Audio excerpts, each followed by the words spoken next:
MLW Fusion every Saturday on YouTube. They're coming to Charleston, South Carolina, September 12th. Trevor Lee joining us. Trevor, how you doing? Returning to the show, third time guest in like 2 months as well. How you doing, man? Doing good, man. Thanks for having me back. We appreciate you joining us. NBA fan at all? Keeping up with all these moves? I like to watch a little ball, but I'm not like a diehard on anybody. I think the LeBron news was pretty big news yesterday, right? The free agent LeBron. Interested to see where he goes. Does he go back and retire in Cleveland? Does he go play for the Golden State Warriors? Does he go to Miami? Like what happens? What do you guys think for the goat man LeBron James?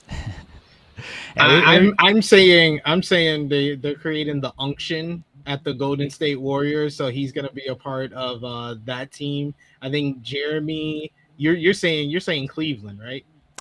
I think Cleveland's the best story. Yeah, I'm leaning towards Cleveland.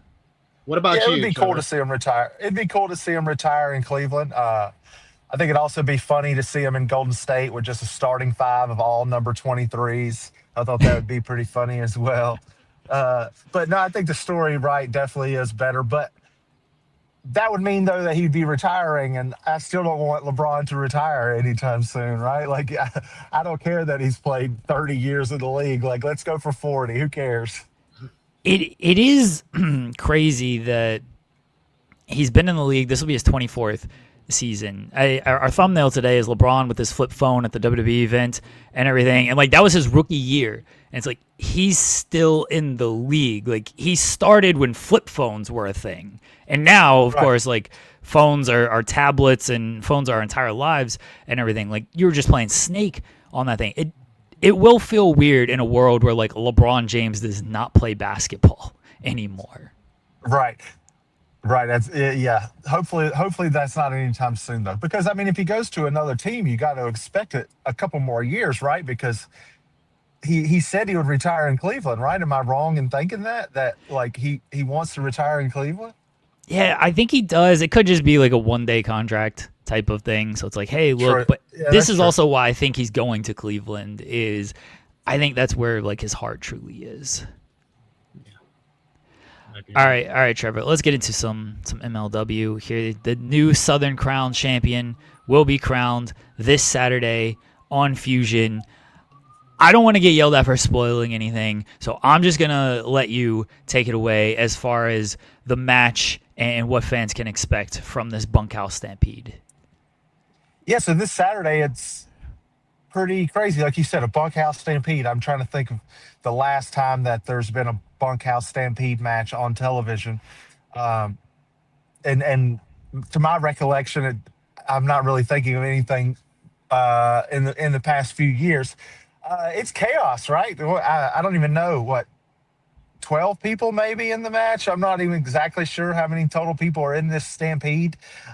Characters from all over, ranging from me to who knows, right? Who knows the range of people that could be in this match? Uh, because what is exactly a bunkhouse? What type of characters? Oh, what type of characters are going to be in a bunkhouse? That's the great question.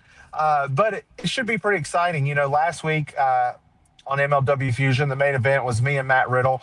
Unfortunately, I didn't pull that one out.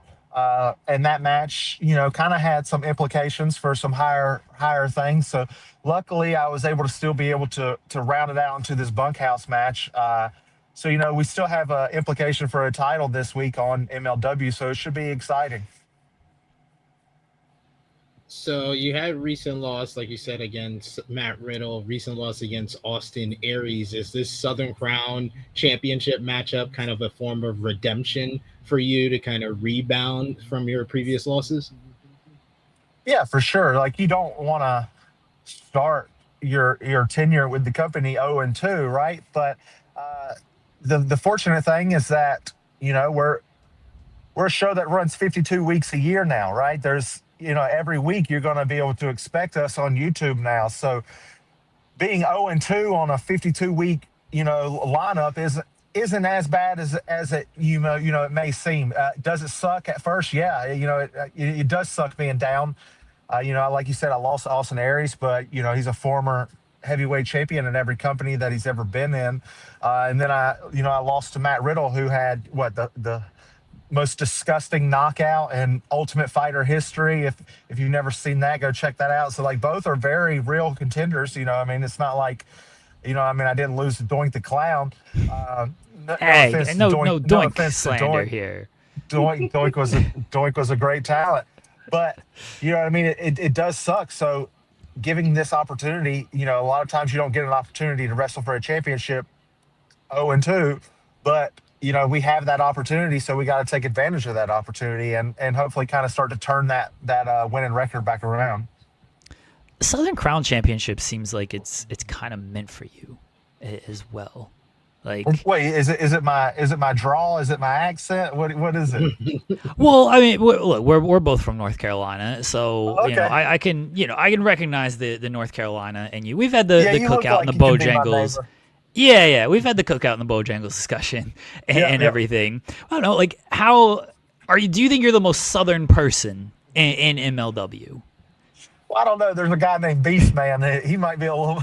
If you haven't seen him yet, he might be. He might be your classics. I guess, right? It depends on how much you want to stereotype the Southern people, right? I guess since I am the Southern guy, I can say that. Yeah, I guess you could say that, right? Like, being from North Carolina, being a part of that Mid-Atlantic history, right? I guess you could say that, right? I definitely represent that Mid-Atlantic culture probably the best, especially out of the newer generation of guys. Like, you don't really see guys have that kind of style anymore. Everybody's all kind of doing the springboard cutters and the handspring cutters. Like that's the new gimmick. You never saw that in the Mid-Atlantic. You never saw Ricky Steamboat do that. You never saw Ric Flair do that. Dusty Rhodes do that. So like it is cool to kind of have like a title that is kind of tradition towards those guys, like towards that kind of Mid-Atlantic style. So yeah, I guess you would say that I'm the best example for that, for sure. They should just hand you the title right now. We don't need to you do the said rest of it. the match. Yeah, you said it. So, other than the Southern draw and everything else, what do you think you can bring to the Southern Crown Championship, being the inaugural champion, that's going to make it different from the heavyweight champion scene and the openweight champion scene right now in MLW? So one thing that we've seen, is every match that I've had on MLW, it's been a match of the night bonus. And that's something that MLW advertises. We get match of the nights, and that's a nice kind of thing to get on a roster that has guys like Mystico, guys like Austin Aries, guys all these guys on the card that are producing great matches all around the world. But every Trevor Lee match gets the match of the night bonus. You know what I'm saying? So that's something that I plan on bringing to the Southern Crown Championship is just the effort, just the bar that I bring, right? Like I plan on making this something, and being the inaugural champion, it decides from me where it goes. Does it go immediately down into the gutter, or does it start to go, to the moon? Who knows? Can you pick like the gimmick match on this if you're the Southern Crown champion? I feel like all titles should have like a gimmick match stipulation, just because I like stuff like that. Yeah, but yeah. especially for something like this. If I were to have my own gimmick match, I think that I would make the rules. My opponent has to adhere to all the rules, and then I get to unadhere to all the rules. That would be my gimmick match. See, this is the kind of stuff that I like. Anytime it's like, oh, you can pick the stipulation, I'm like, yeah, okay, you got to pin me for 100 count, and I got to pin you for a 1 count. Like, That's a good one. this That's is a the good stipulation I'm picking. one. Yeah, that's a good one. I'm trying to give myself the biggest advantage in any of this. Yeah, kind but of stuff. think of how boring waiting for that 100 count would be. That's not my problem. I'm winning the A kick out match. A kick out at 30 would really just drag the crowd on. I'm not worried about I'm not. You guys are worried about the crowd. I'm worried about wins and losses out Yeah, that's here. right. Good call. Good call. I Good don't call. care about the crowd. I want the you're right. paycheck, You're right. the pay window. Yeah, you're right. Do you have a favorite like gimmick match throughout history. This is a bunkhouse stampede match. I was thinking of WCW when it comes to things like that. Yeah. When Court was on, we talked about the blacktop brawl with Dustin Rhodes and things like that. I love the triple Doomsday Tower cage match. Like, do you have a favorite gimmick match? That one's pretty cool. You know, being a kid from Cameron, North Carolina, like it has to be the TLC match for me. Like, it's not like a super crazy, like, you know, like laughable kind of gimmick match, but it's just, I remember seeing it at the time being like, whoa, like this is crazy. Like they introduced all the weapons. And like when I played the video game, like every match had to be the TLC match just so I could, again, like I said, break all the rules. But for me personally, my favorite gimmick match that I've ever partaked in would probably be the House of Horrors match I had with Dexter Loomis. That was pretty like as you know that horror campy cheesy kind of feel. We talked about that last time, and that was I appreciate the insight that you gave us to that last time. Real quickly, SB3, sorry, because you did mention the TLC match, and so in North Carolina. So I have to ask, were you at SummerSlam 2000? Remind me of the match. That was the first TLC match with Hardy's. That wasn't in North Carolina, right? That was in Raleigh. It was. Yeah, that was in Raleigh. Yeah. Yeah. Oh wow. The main event was Rock, Triple H, and Angle. I definitely don't think we made it to that one. We went to a few. I remember seeing a cage match live of them when if you remember correctly, like Matt got out the ring, but then Jeff like climbed the cage but then jumped back in. I was there for that. I was there for when they won the tag team titles for the first time. I was there for that.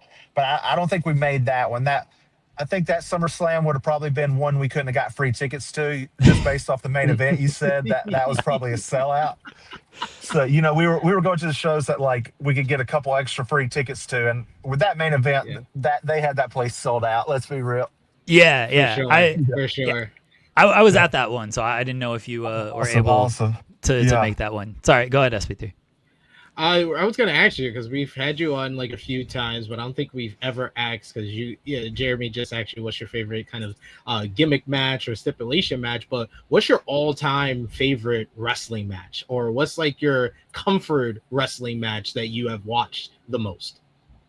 Yeah, that's so hard because like when it comes to like movies and it comes to TV shows, video games, like anything, like a lot of times if I've experienced it once, like I don't really go back on it and like kind of rewatch it type things. But there have been matches that I have done that for.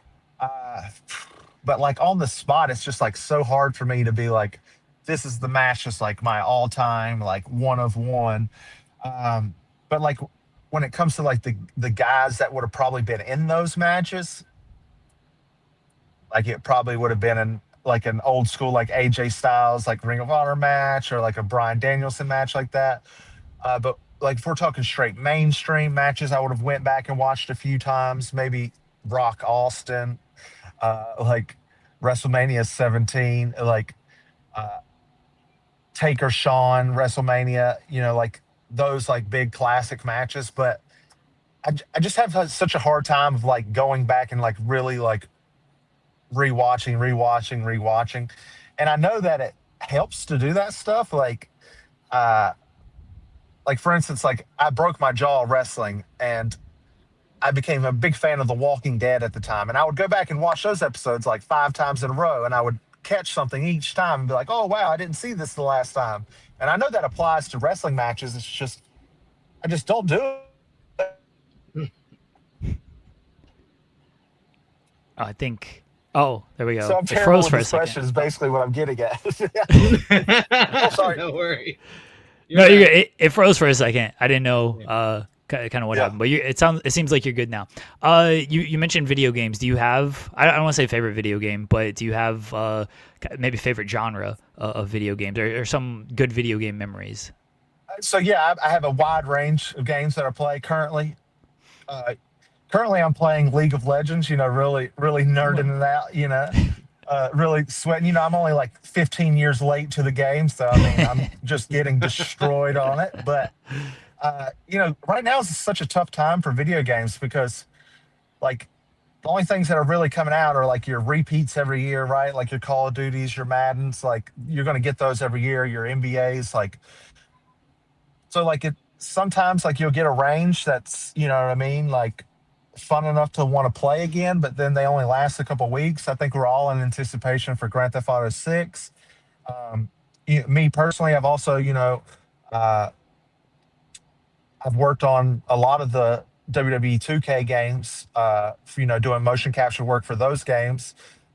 So every once in a while, I'll pick up those wrestling games. But as a kid, you couldn't get me off those wrestling games. Like I was constantly just picking Rey Mysterio because he was the smallest guy and just beating him up. Like I'd be Brock Lesnar or Kane or something and just powerbomb him like 37 times.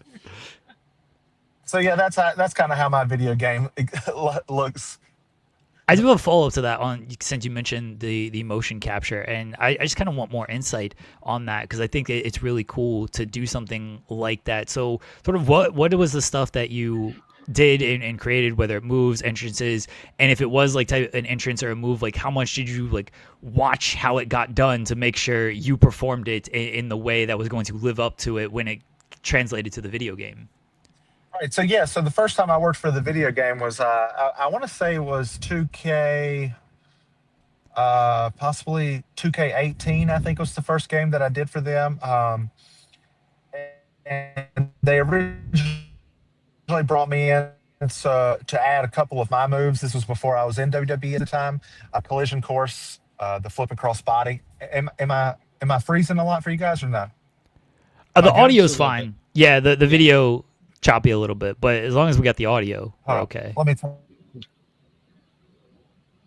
Should be good. See, now we've got nothing. Now I'm concerned. Soon as you said that, Yeah. Yeah. Now I'm a Now little we're back. concerned. We're good. Okay. Yeah. Now we're good. Now it seems yeah, okay. good to go. Okay.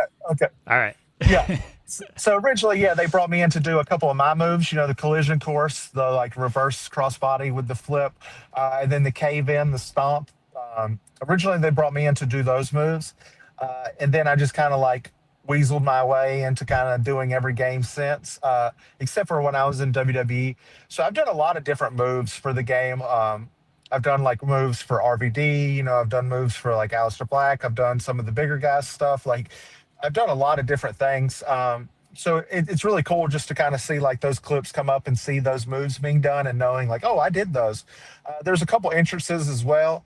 I'm trying to think of maybe who like the most notable would have been. I can't think of right off the head because we do a lot when we're there. But yeah, it is like you sit there and you watch that entrance like over and over and over and over and over.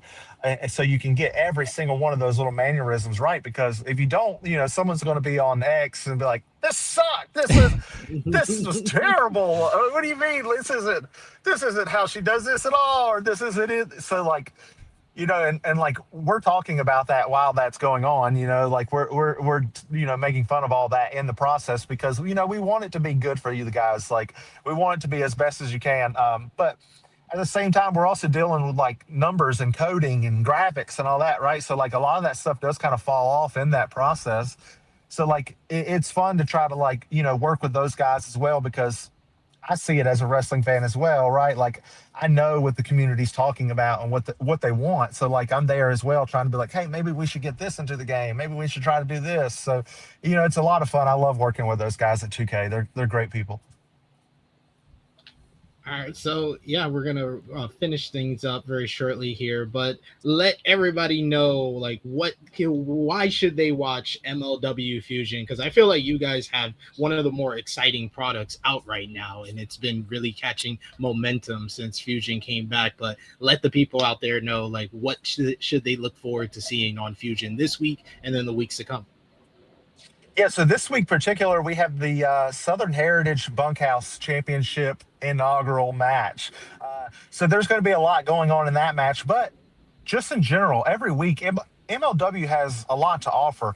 It's a quick, easy show that you can watch already on YouTube. You can fast forward the parts that you don't like. That makes it great, right? So you can immediately just watch whoever you want. But the benefit is that we have so many great talent that you may not need to do any fast forwarding. and we're creating a lot of new talent as well. A lot of new guys that you may not be familiar with that are killing it on the indie scene. They're now getting a platform with MLW Fusion to be able to be seen. For instance, Kozhom, Diego Hill, two young guys that are making a name for themselves on this MLW Fusion show, as well as guys like myself, or guys like Karrion Kross, guys like Austin Aries, guys like Matt Riddle, girls like Shotzi Blackheart, girls like Priscilla Kelly, girls like Scarlett.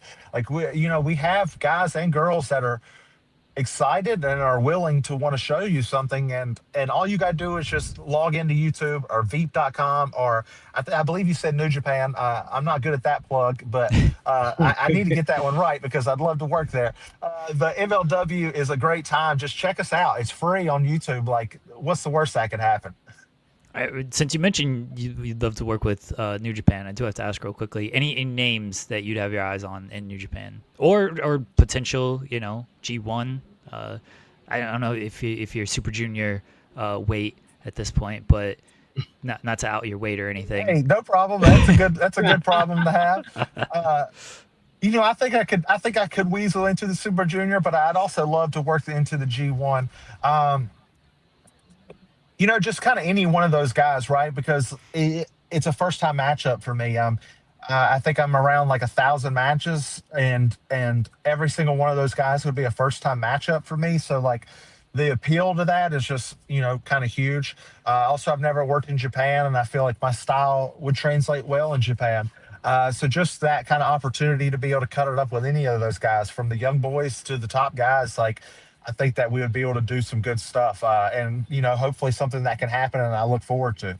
There we go. We'll tell Court to do it tomorrow. We'll say Trevor wants to work New Japan and figure out a way to make this happen. Thank you for joining us again, Trevor. Let everybody know where they can find you at and what you got going on. Yeah, you can find me on Twitter at Trevor Lee Pro. You can find me on every Saturday on MLW Fusion. Possibly having the match of the night bonus, right? So check us out.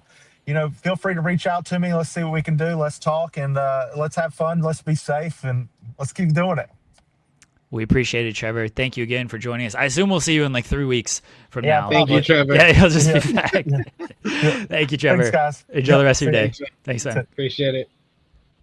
There we go. Trevor Lee, everybody. We appreciate him joining us. It's like the fourth host of In the Weeds. Yeah, it's very funny. Again, MLW will message me and be like, is it too soon for Trevor to be back on? I was like, no, we love Trevor. Trevor's welcome anytime he wants. Like, if he wants to do it, like, ask him. I always think, when they offer that, like, I gotta do this show again? Like, didn't I just talk to these guys? It was like, I was just on this show like 2 weeks ago. Yeah, but I'm like, hey, look, if Trevor wants to do it, if he's cool with it, I have no problem with it. So there's plenty more over on Fightful Overbooked. Click that subscribe button, tap that bell, get your notifications. And while you're at it, like the videos, interact with them, say some stuff. We want to hear from you. While you're at it, join us every Monday through Friday, 10 a.m. Eastern, live for In the Weeds. You might like it.